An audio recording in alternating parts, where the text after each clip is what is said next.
cannot express enough about how much I love coaching. Obviously, I played for New Zealand for a few years, and I thought that was the pinnacle of any sporting career. I didn't think you get anything better than playing for your country until I was a coach.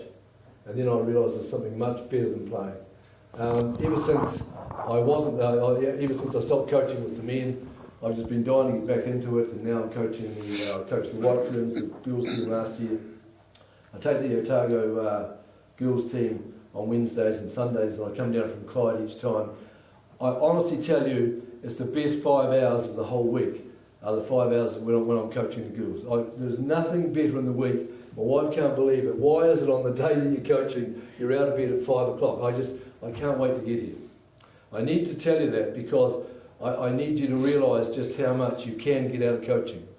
And the best thing about coaching is when you take someone who drops the ball, and you take them next week and they drop the ball, and then the third week they catch it, and both you and the kid nearly cry. I think it's the best thing you could ever get out of sport. And if you can relate that to whatever sport you take, if you see someone fail and fail and fail and keep trying and they get it right, honestly, it brings a tear to your eye when that happens. So that's the excitement of coaching. And I'm not talking about winning, I'm just talking about what you can do with some people at times. I think it's really important to understand that everyone will have a different idea about coaching. And you've got to, number one, know what your philosophy about coaching is. And I'm going to tell you one quick story. It's about when I played for New Zealand, and it stuck in my mind. And I think about this just about every week of my life. I played for New Zealand as a wicketkeeper, and I was the only one who came from Otago. And we were playing a test match at Eden Park.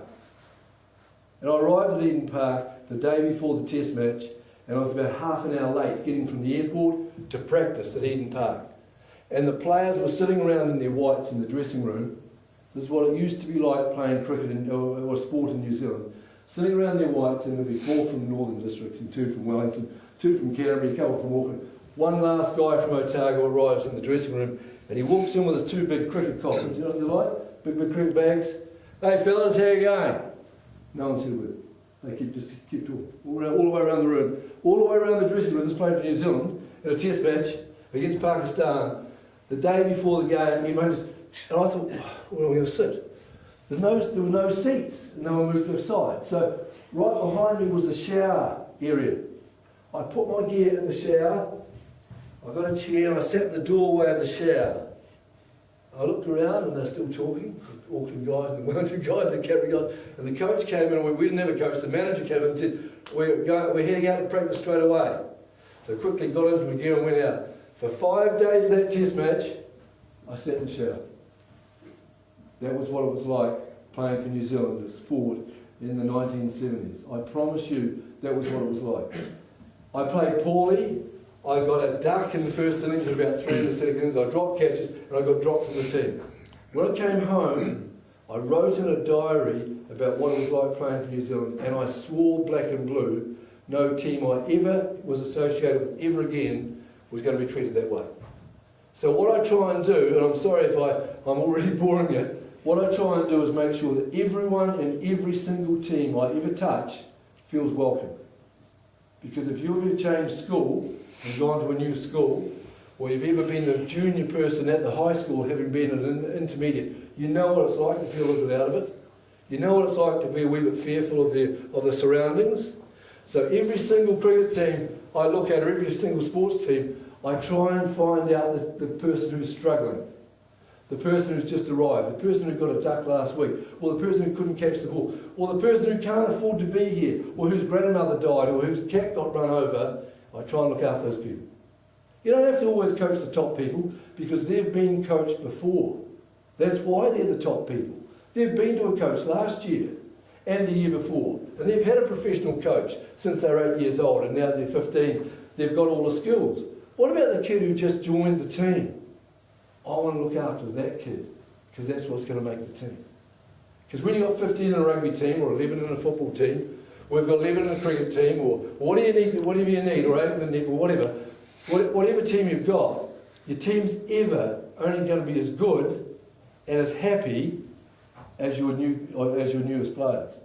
So you've got to remember that's my philosophy. That might not suit you, But I promise you, every single time, the first thing I do when I go to practice tonight, I'm looking for the poor kid, all right, who couldn't come last week because she didn't have the bus fare, I found out, to get there. Now that's dreadful. That's Warren Leeds, you're guilty.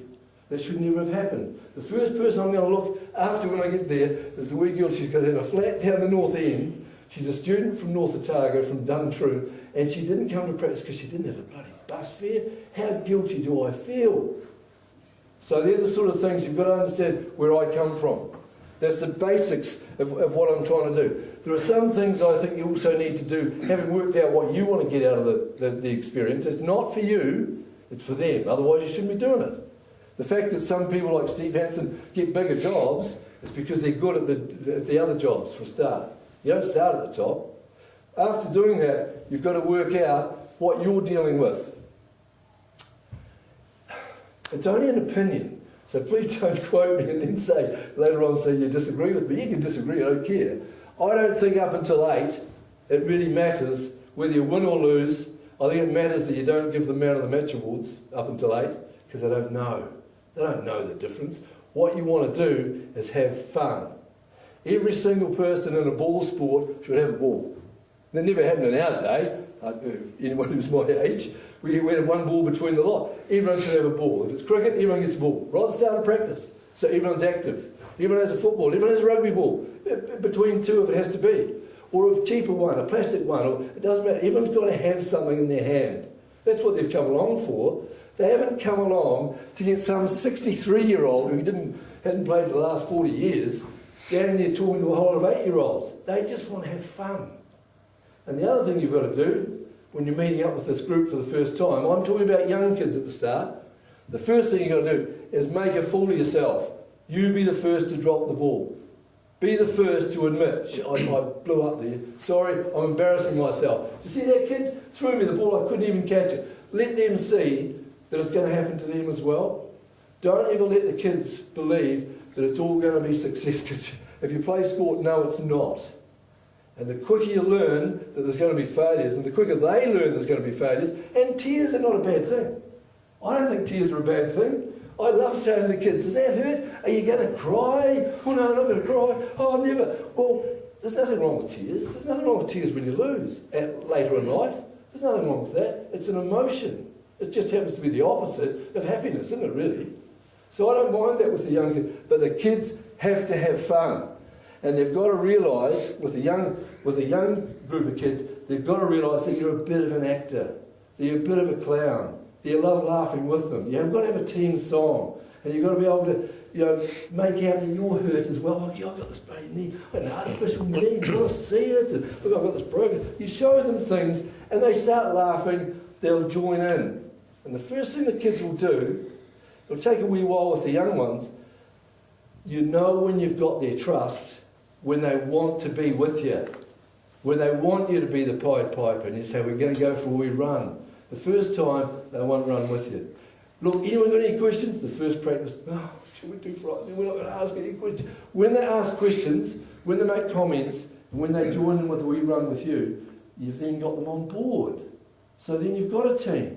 Up until then, you've just got kids who are pushed along by dad saying, go on, go, you'll enjoy it. Look at him, he's done it. No, the kids are going, no, we don't like that old guy. No, we don't. You've got to get them on side. So when they're little, as long as they've got a ball in their hand and they've got some little activities, and I don't know if you can remember phys ed, when you were in what used to be called Standard 1 and Standard 2 and Primer 4 and Primer 3 and all that, Year 2 and 3 and 4. And it used to be in pairs. And there were all sorts of relay things the teachers used to do. And the teachers who had no experience or no imagination used to do the same things every time in twos. And then sit down, hands on the head. Or the kids love it if you vary those little things.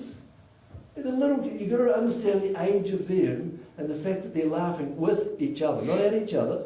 They'll learn to laugh with each other. Then you've got a team on board.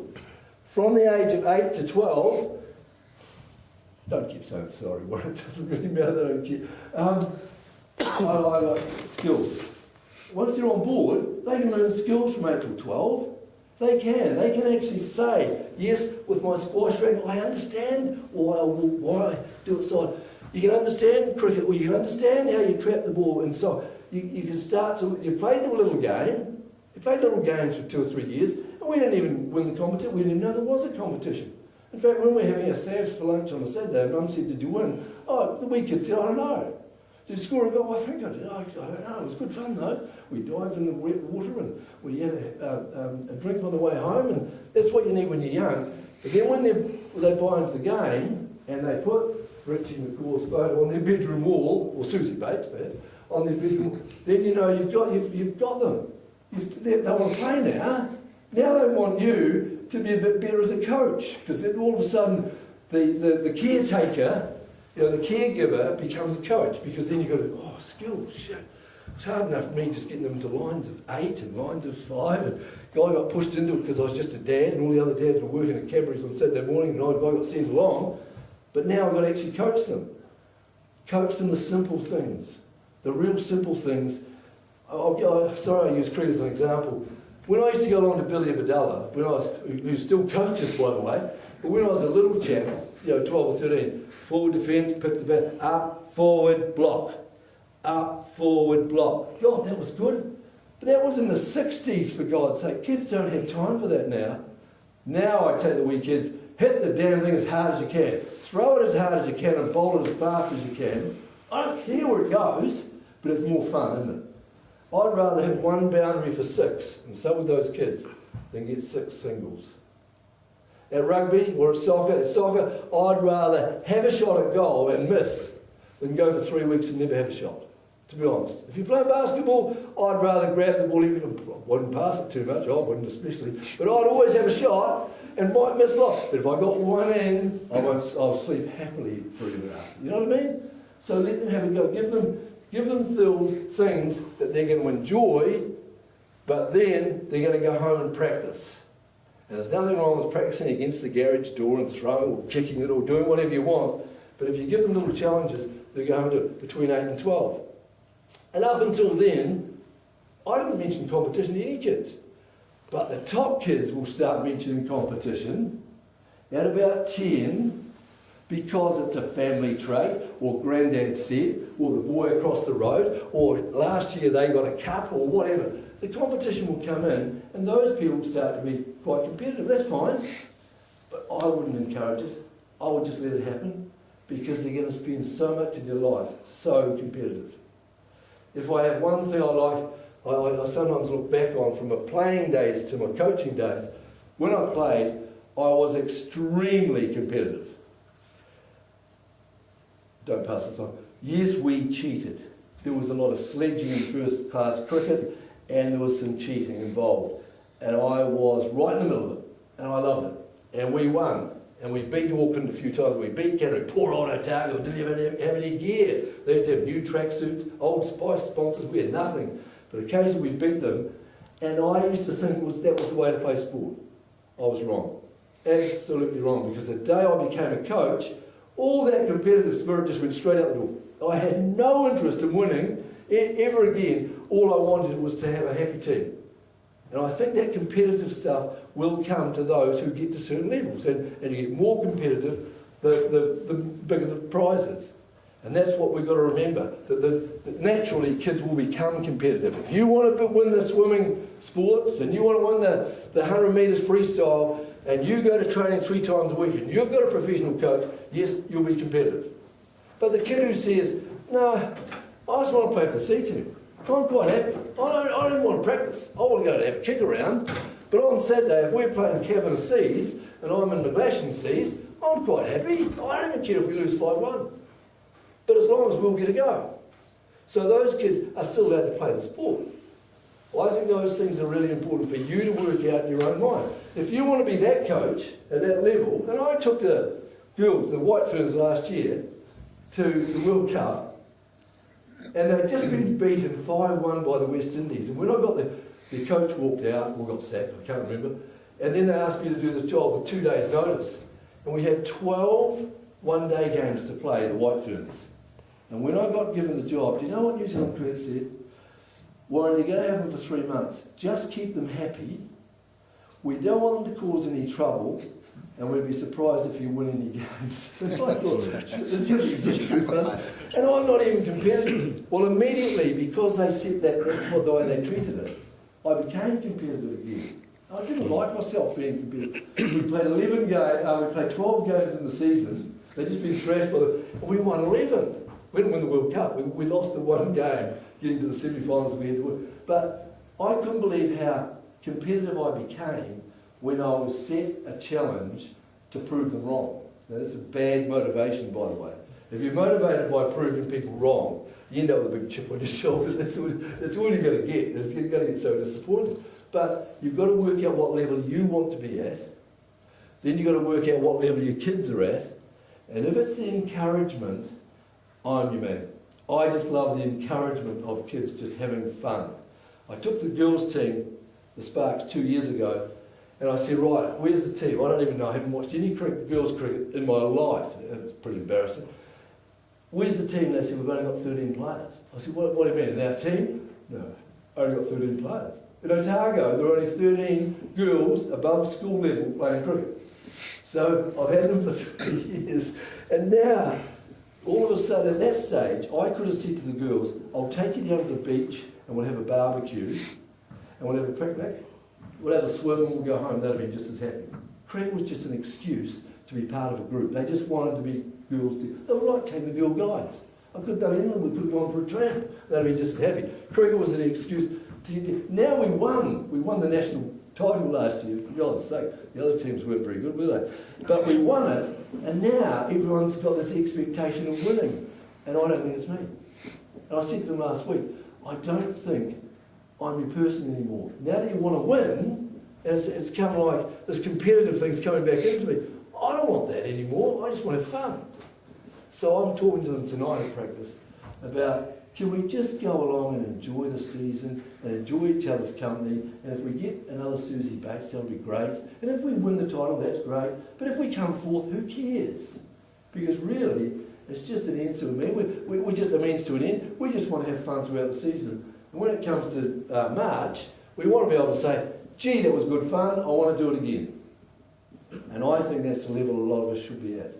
And I know some of you people at school, and you'll be taking junior teams at school, they just want to have fun. They want to get out there, they want to trust you, they want you to be a bit of an actor at times and be able to laugh at yourself, and they just want to go to practice and say, gee, that was good. That was really good fun for an hour and a half. And some of those kids will play for New Zealand, because they'll just naturally go up the levels. I know that's short, and I know it's very quickly just telling you what I'm about. It's not all about me, don't worry. But the reason I still do it is I've never been anything but me. I've never tried to coach in a way that's foreign to me. Everything about cricket or about sport for me has been just get out there and have fun. And my handicap at golf when I left here 5 years ago was 10. My handicap's now 21. And every week I just thrash it as far as I can. Every time I get on the tee, I don't even get it. I just want to get it a long way. Normally 2 fairways to the right, but it's okay because it went a long way. And every time I come off the golf course, I've got a rule, and this isn't all about my sport. I can swear in the car to the end of the driveway. So I can actually get in the car and start the car and swear at myself until I get to the road, put down one, and carry on. So I'm never angry about it. I'm never angry about losing. I'm never angry about having an 11 on a par 3, as I did last week. In the Charity Golf Classic last year, where there was water, I had 13 on the last hole. I kept getting in and out of the water. I couldn't get out of the water. And there were about 100 people drinking up on the balcony watching, as I had a 13. I couldn't get less in the end. It was just like, who cares? They were entertained. They were laughing, I think, with me. Perhaps not. But you've got to be able to say to yourself, it is fun, that's what I want to do. If I went fishing and I never ever caught a fish, I probably wouldn't keep fishing. So you've got to say, it's enjoyable. I've enjoyed the experience. Now, if you keep falling in the river and keep snagging your hook on the bloody willow trees, that is not enjoyable. You see what I mean? So you've got to be able to say, shit, that was a pastime I could do again.